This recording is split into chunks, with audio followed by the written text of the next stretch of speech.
This is 5 on your side at 5. Focused on you.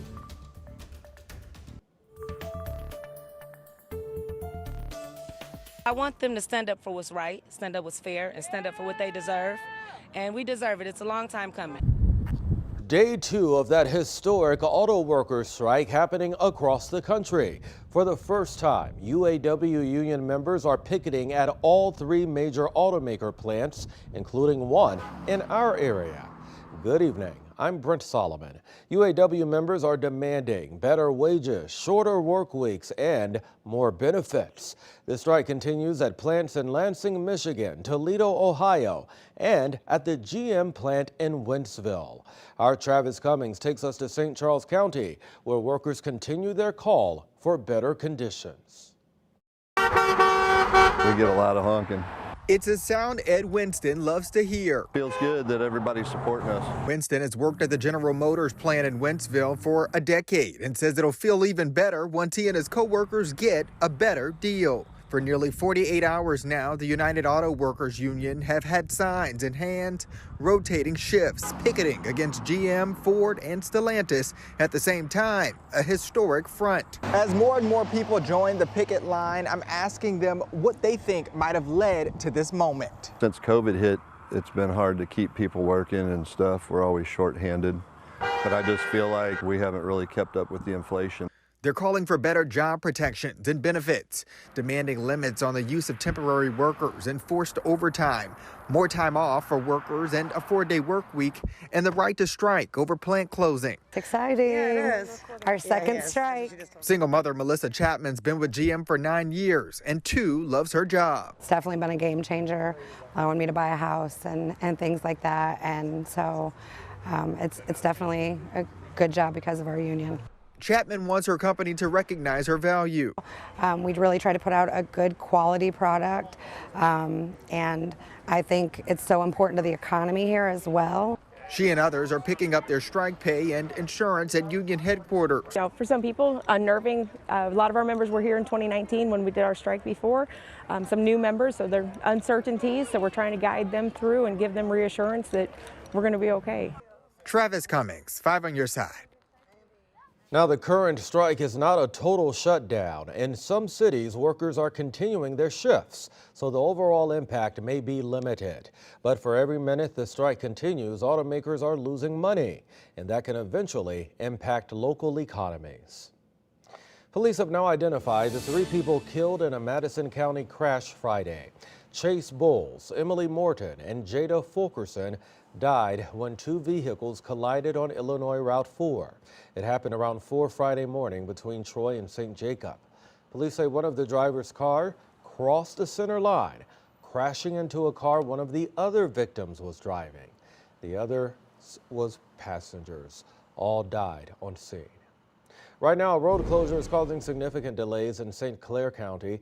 IDOT working on repairs that has southbound Interstate 55 at I-70 closed. Now, this is between Route 203 and Exchange Avenue.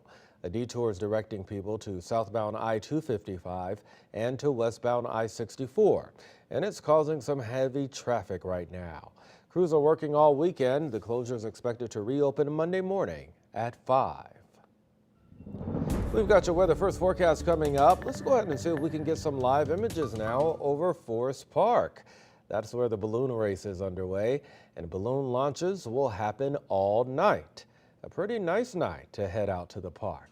Meteorologist Gary Frank standing by with a first look at the forecast. Yeah, it's pretty nice for those right now. We'll still monitor the threat of some light rain, which will impact whether or not the balloons go up. They're pretty particular about that. So we'll look at that right now. It is quiet here at the moment as we continue to monitor a few showers and storms that are working their way in. The general trend for these is to continue to weaken. You'll see that line of showers and thunderstorms that I zoom into right now. That is weakening just a little bit. You'll see that here in Pike County, Hannibal. It's holding together even thunderstorms in Columbia after a busy trip across I-70. And what you're seeing most of this is starting to work its way in. I think it will still have to dodge a few showers and even a rumble of thunder here and there, but I don't think it's going to be indicative of what we can expect the rest of this evening as temperatures are holding steady at 75 degrees.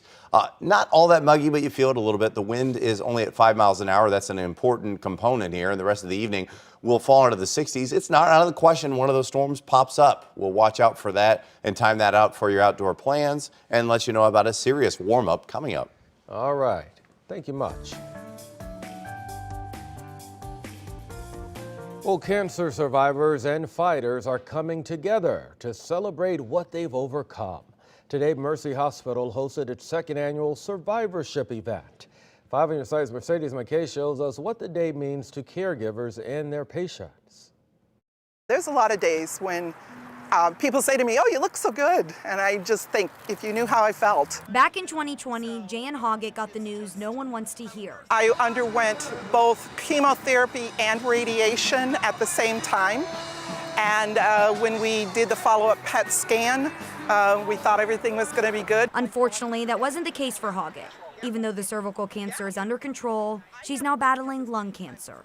But she's holding on to faith. He's given me everything I need to get through this. And I have no doubt that I will. And if you don't have a positive attitude and a good sense of humor, you're not going to make it. This is the second annual cancer survivorship event hosted by Mercy. It's all about bringing every cancer fighter and survivor together to build a community. Many patients can tell you from the beginning the moment that they got diagnosed. The parking lot of the David C. Pratt Cancer Center was filled with music, mocktails, and dancing Saturday, with yoga and cooking demos inside. Medical oncologist Dr. Christina Min says it's all about wrapping their arms around those that have beat the odds. Being able to celebrate that for patients that have overcome that and kind of put that behind them, I think is so special. And you know, you're never the same again once you've had a cancer diagnosis. It's a diagnosis that Dr. Min says she wants people to understand can be beat. It really is something that you can overcome. And looking back at it now, I mean, these are the patients here that are kind of testimony to that. For all the fighters like Hoggett, it was a day to celebrate. 2 years ago, when you hear the words, "you have cancer," you don't look very far in the future. I'm looking to the future. In St. Louis, Mercedes McKay, 5 on your side.